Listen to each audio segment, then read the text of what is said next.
శ్రీలంక సముద్ర తీరంలో భారతీయులు వలస వచ్చి స్థిరపడ్డ ఒక పల్లెటూరు. వాళ్ళు ఉండటానికి వీల్లేదంటూ స్థానికులు దాడులు జరుపుతుంటే ఏ క్షణంలో ఏం జరుగుతుందో అని ఆ పల్లె జనం ప్రాణాలు గుప్పెట్లో పెట్టు బతుకుతున్న రోజు.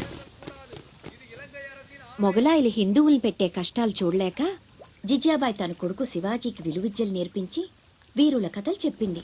తన కొడుకులో పౌరుషాన్ని రెచ్చగొట్టి వాళ్ల మీద తిరగబడేలా చేసింది. అప్పటి మొగలాయిల సేనాధిపతిగా అఫ్జల్ ఖాన్ అని ఉండేవాడు. వాడు పొడుగ్గా 7 అడుగులు ఎత్తున రాక్షసుల్లా ఉంటాడు.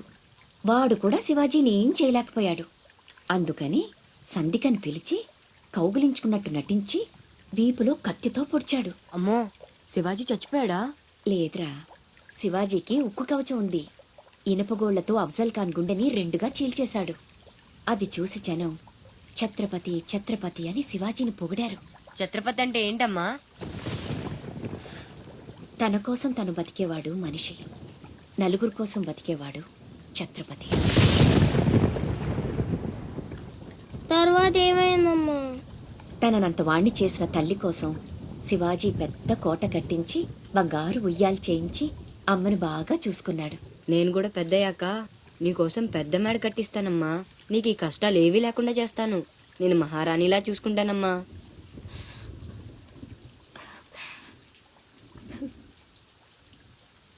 నువ్వు చాలా గొప్పవాడు అవుతావు నాన్న.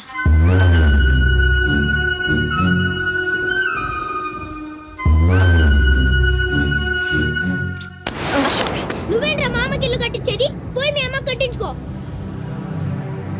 అశోక్, ఏమిట్రా మాటలు? అందరూ అంటున్నారు వాళ్ళమ్మ చచ్చిపోతే నాన్నకి నిన్నిచ్చి పెళ్లి చేశారంట. అంటే నేను ఒక్కడనే గాని కొడుకుని, వాడు వాళ్ళమ్మ కొడుకు. తప్పు నాన్న. రామలక్ష్మణులు కూడా ఒక తల్లి బిడ్డలు కాదురా. అన్నదమ్ములంటే వాళ్ల గురించే చెప్పుకుంటారు. మీరు కూడా అలాగే కలిసి ఉండాలిరా. మీరిద్దరూ దెబ్బలాడుకుంటుంటే నేను భరించలేనురా. అది నాకు చావు కన్నా పెద్ద శిక్ష.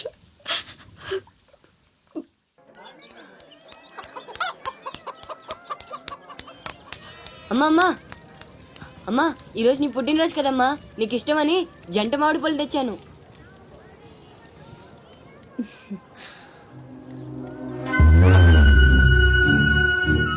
అమ్మ కోరికలన్నీ నీకే తెలుసురా. పండు చాలా బాగుందన్నా. ఎక్కడి నుంచి తెచ్చావు? సత్తన్న తోటలో దొంగతనం చేసి తెచ్చాడు.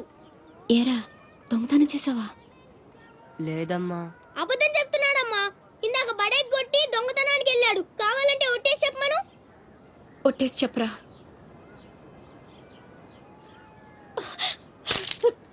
దొంగతనం చేస్తావురా? నువ్వెంతో గొప్పడు అవుతావని ఊహించుకున్నాను. ఇదే నువ్వు చేసిన పని. ఇంకెప్పుడైనా చేస్తావా? చేస్తావా? చెప్పు. పోరా, నీ మొహం చూడాలంటే అసహ్యంగా ఉంది. ఇంకెప్పుడు నాకు కనిపించకపో.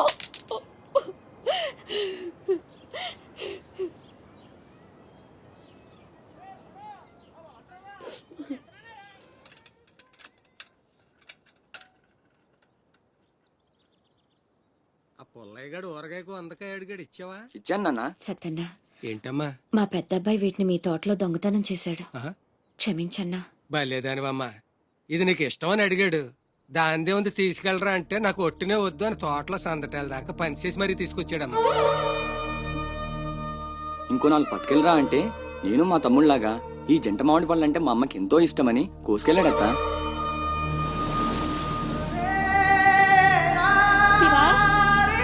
నాన్న, శివా, శివా, శివా, శివా, నాన్న, శివా.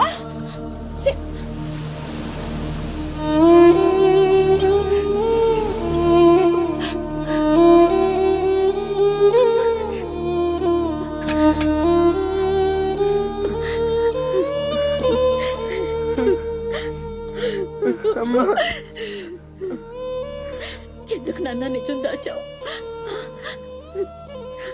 ఒట్టేమన్నప్పుడైనా ఎందుకు చెప్పలేదురా?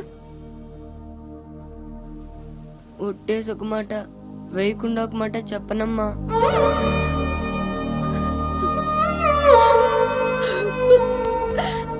కట్టుబట్టలతో దేశం వదిలిపోమంటూ స్థానికులు దౌర్జన్యానికి పాల్పడ్డారు. పల్లె భగ్గున మండింది.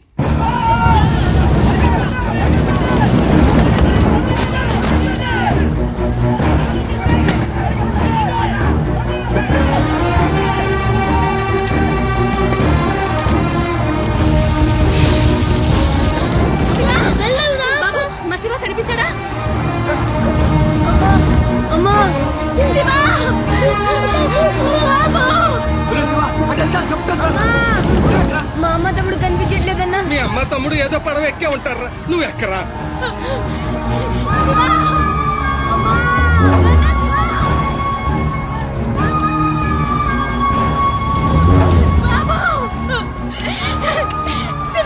అమ్మా అన్నయ్య ఎక్కడ? అక్కడమ్మా, లోపల ఉండిపోయాడు.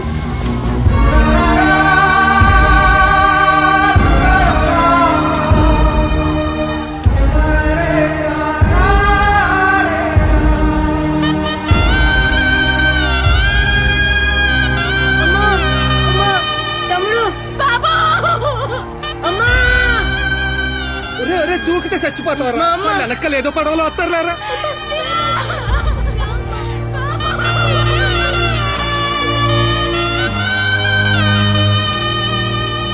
పడవలు వెళ్ళిపోతున్నాయి, రండమ్మా రండి, పట్టు వెళ్ళిపోదాం.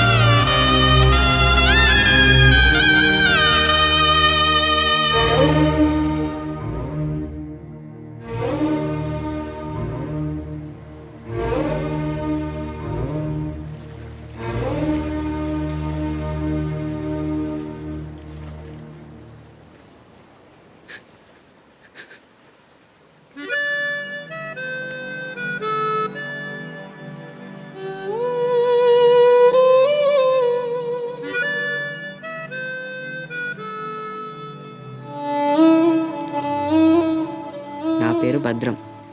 శివాజీ.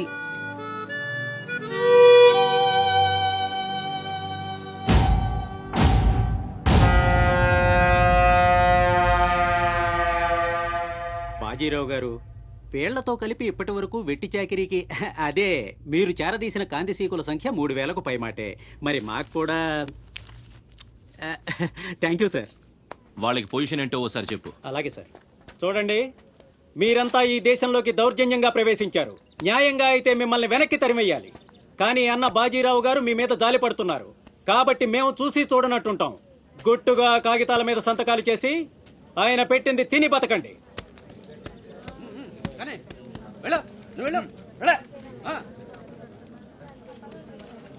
తెల్ల కాగితాల మీద సంతకాలు ఏంటండి? ఇదంతా మోసం. మాకు తెలిసా మాత్రం మేము చదువుకున్నాం. ఇక్కడ కాకపోతే బయట ఎక్కడో పని చేసుకు బతుకుతాం. మేము సంతకాలు పెట్టమండి.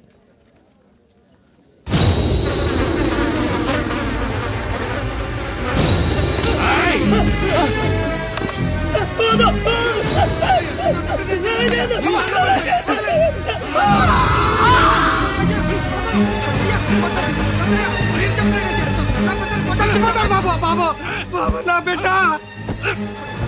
బాబా బాబా బాబా బాబా.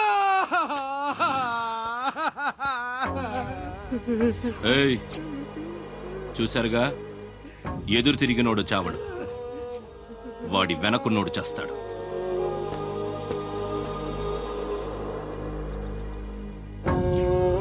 ఈ షిప్పులకి సరుకెత్తడం దించడం నా లీగల్ వ్యాపారం. దాని వెనక జరిగే చీకటి వ్యాపారం వేరే ఉంది. అదే నన్ను విశాఖపట్నానికి ఇంటర్లుడ్ని చేసింది. స్మగుల్డ్ గుడ్స్ని షిప్పు ఒడ్డుకొచ్చాక దించడం కష్టం. అడ్డమైన గాడిదలందర్నీ మేపాలి. అందుకని షిప్పు సముద్రంలో ఉండగానే ఆ సరుకుని ఒడ్డుకు చేర్చాలి. అది మీరు చెయ్యాల్సిన పని. ఇల్లీగల్ వ్యాపారం కాబట్టి వేరే గ్రూపులు ఉంటాయి. సరుకు కోసం దాడులు జరుగుతాయి. అవతల వాళ్ళకి భయపడు, పోలీసులకి జడిసు, సరుకక్కడ వదిలి రావద్దు. ఒట్టి చేతులతో ఇక్కడికొస్తే అక్కడ మిగిలిన ప్రాణాలు ఇక్కడ పోతాయి.